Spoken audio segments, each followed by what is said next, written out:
अब कुछ बात करेंगे, मिलजुल कर अब काम करेंगे, तब जाकर कुछ बात बनेगी, जनहित की शुरुआत बनेगी। भारतीय छात्र संसद, भारतीय छात्र संसद, भारतीय छात्र संसद।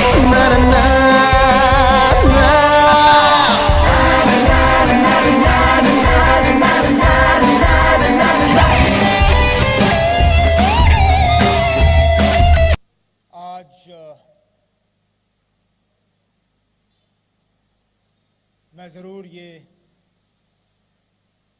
अपने लिए इस्तेमाल कर सकता हूँ, देर आए दुरुस्त आए, क्योंकि पिछले दो जो इंडियन स्टूडेंट्स पार्लियामेंट यहाँ पे ऑर्गेनाइज किए गए थे, उनमें राहुल ने मुझे बुलाने की सख्त कोशिश की, लेकिन मुख्तलिफ वजूहात के बुनियाद पे मैं यहाँ आ नहीं पाया।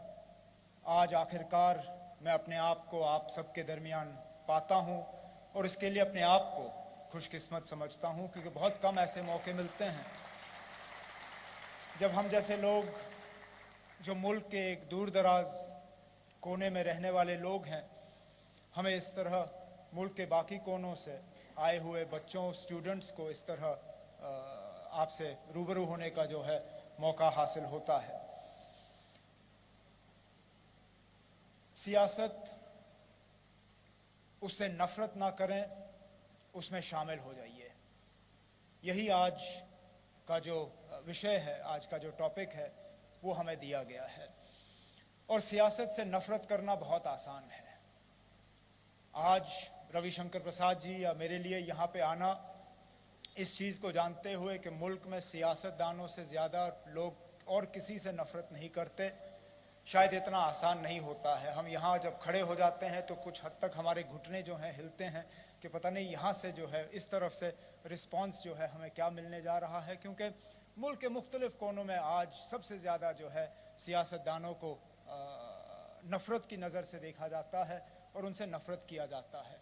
ये सही है कि बीच में एक ऐसी हवा चली और लोगों ने कहना शुरू किया मेरा नेता चोर है।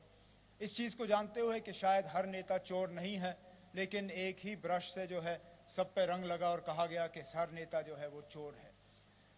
बदकिस्मती से हर पेशे में गलत लोग शामिल हो जाते हैं, चाहे वो बिजनेस हो, चाहे स्पोर्ट हो, चाहे एजुकेशन हो, चाहे पॉलिटिक्स हो, जिस भी पेशे को आप देखें उसमें गलत लोग शामिल हो जाते हैं। लेकिन सियासत में से गलत लोगों को निकालना शायद सबसे ज़्यादा आसान है बाकी पेशों के मुकाबले। आज के दिन में आपसे अगर मैं पूछूं कि आप किसी गलत बिजनेस करने वाले आदमी को उस बिजनेस से निकाल सकते हो या नहीं, आपका जवाब नहीं होगा। अगर आप किसी खेल या किसी खिलाड़ी को गलत करते हुए पाते हो, क्या आप उस खेल से उस खिलाड़ी को अलग कर सकते हो? शायद नहीं। लेकिन सियासत में किसी सियासतदान को गलत करते हो अगर आप पाते हो तो उनको निकालना मुश्किल नहीं है, सिर्फ थोड़ा वक्त लगेगा। और वक्त इसलिए कि आपको अगले इलेक्शन के लिए इंतज़ार करना होगा, अगले इलेक्शन में अपने वोट का इस्तेमाल करना होगा, अपने अकल को इस्तेमाल करके, सही तरीके से वोट का इस्तेमाल करके आप उस सियासतदान से जो है छुट्टी हासिल कर सकते हो। तो सियासतदानों से नफरत मत करिए, गलत सियासतदानों पर नजर रखिए और फिर अपने वोटों का इस्तेमाल करिए, उनकी छुट्टी करिए और उनको यहां से बाहर निकाल दीजिए। क्योंकि सही कहा एक अमरीकी जो सेक्रेटरी ऑफ स्टेट थे, उन्होंने कहा कि 90% of politicians earn a bad name for the other 10%। शायद अब मैं ये कह नहीं सकता हूं कि क्या 90% सियासतदान जो हैं गलत हैं और सिर्फ 10 ही सही हैं, लेकिन वो मैं आप पे छोड़ता हूं, वो फैसला आपको करना होगा।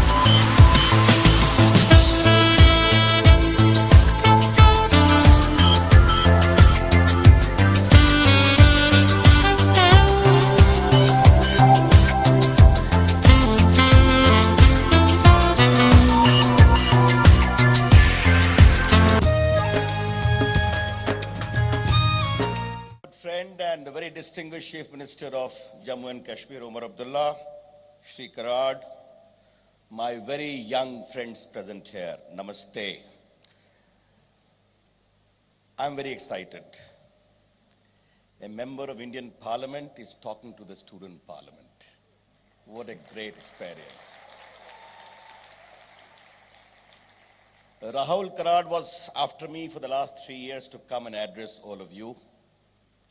Because of my preoccupations, I could not come earlier, but the loss was mine. Today, when I stand here, my young friends, let me salute your enthusiasm, your energy, and your courage.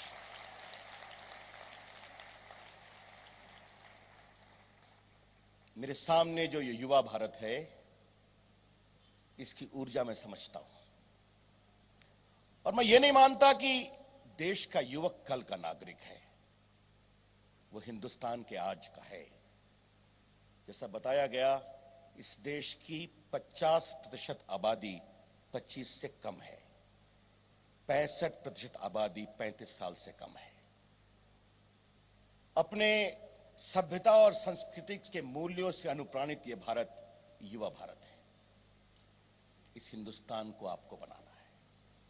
And therefore what excited me most was the topic of this debate. Don't hate politics. Come and join it. आज जब मैं इस विषय पर बोल रहा हूं मित्रों, तो कई अनुभवों से बोल रहा हूं। मैं हिंदुस्तान की राजनीति का एक छात्र हूं, स्वयं एक एक्टिविस्ट हूं। आज हिंदुस्तान की राजनीति में देखने समझने की कोशिश करता हूं। केंद्र का मंत्री रहा हूं अटल बिहारी वाजपेयी की सरकार में, लेकिन आपको देखकर आज मैं भावुक हो गया हूं।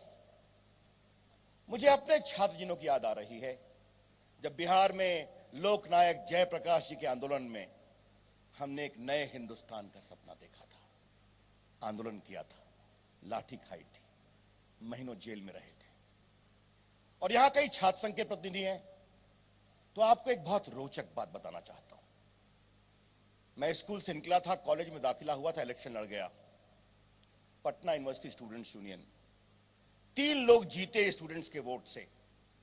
एक का नाम था लालू प्रसाद, जो अध्यक्ष बने। घबराइए नहीं, वो मुझसे 9-10 साल बड़े हैं, ध्यान रखिएगा। महामंत्री बने सुशील मोदी और सहायक महामंत्री बने रविशंकर प्रसाद। नियति ने हम तीनों की राजनीति का एक अलग रास्ता बनाया। लालू प्रसाद जी बिहार के मुख्यमंत्री बने। बिहार का कैसा बेड़ा गर्क हुआ कि बिहार की जनता ने उनको राजनीति के हाशिए पर डाल दिया, जिसमें मेरी भी भूमिका रही है।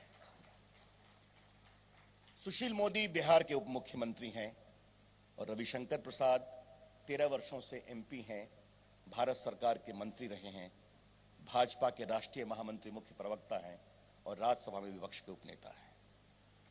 My young friends, why I gave this example?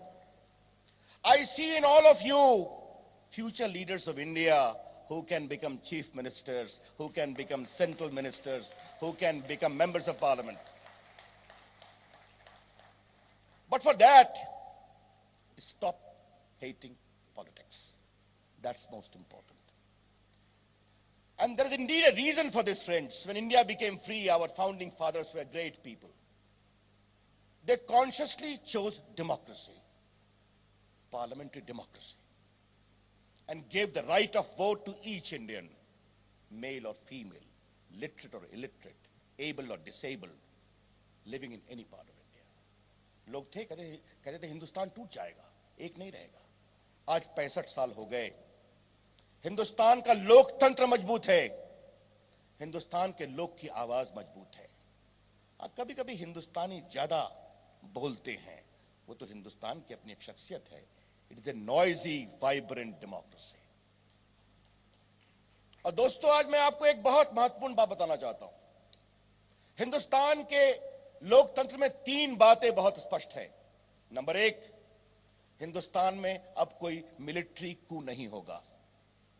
Number 2, 70 में इंदिरा गांधी ने इमरजेंसी लगाई, लोगों को जेलों में बंद किया, प्रेस फ्रीडम, ह्यूमन फ्रीडम को रोका। 77 में जनता ने उनको हरा दिया। अब कोई नेता इमरजेंसी लगाने की धृष्टता नहीं करेगा। नंबर 3, हिंदुस्तान का एक अदना सा इंसान जानता है कि वो अपने वोट से हिंदुस्तान की बड़ी सी बड़ी शख्सियत को हरा सकता है, बड़ी सी बड़ी पॉलिटिकल पार्टी को हरा सकता है, दिल्ली हो या महाराष्ट्र हो या पुणे हो या पटना हो। ये हिंदुस्तान का एक आइन बना है।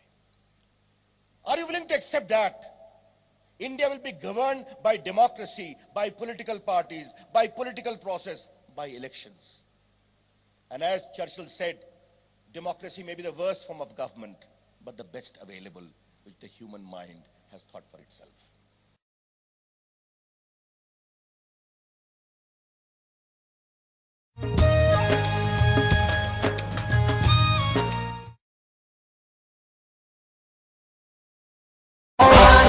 ये छाती